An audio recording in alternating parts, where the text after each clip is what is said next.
If you are in a custody dispute, I would highly suggest you get yourself a printer. Make sure you're stocked up on paper. Make sure you buy the most expensive pack of fucking ink that you can find, because you're gonna use all of that ink. So instead of buying the little small packs, just go ahead and buy the bulk.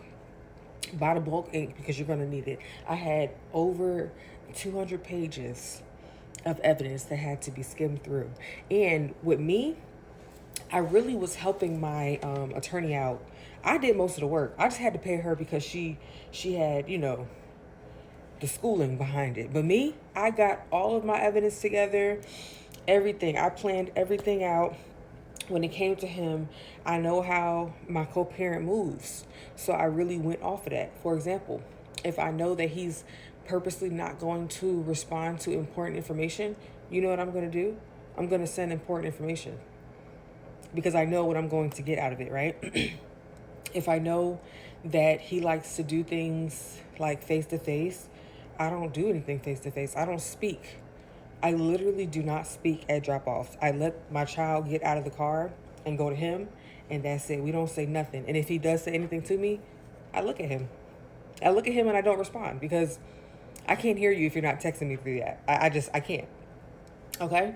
And really, I mean, this, for me, the way I ended up with it, I think it was just because he was just being super bitter one day.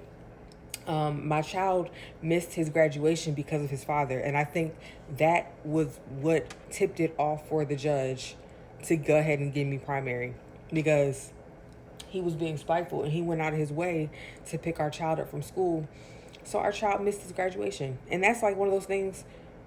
They don't take that lightly in court. Like, they don't play when it comes to the betterment of the child. And this whole time, it was like basically he said, she said, everything that I brought to the courts, they felt like it wasn't good enough. But that graduation, oh, they didn't like that. They didn't like that at all. Okay? So really, you just got to let them fall into the trap themselves, because they will.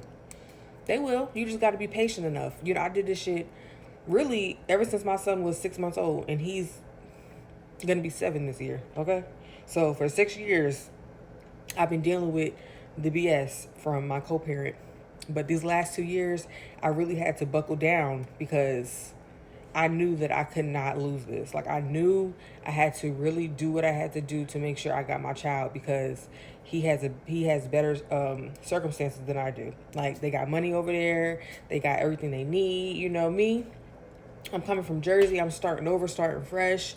I don't really have it all like that. I don't have family to help me with my bills and shit like that. That he has that. So I knew that I was working from the ground up. But when it comes to your child, you gonna do anything. Even if it is letting that nigga talk to you like you crazy and not responding, because if you respond, he's gonna use that against you in court. Okay?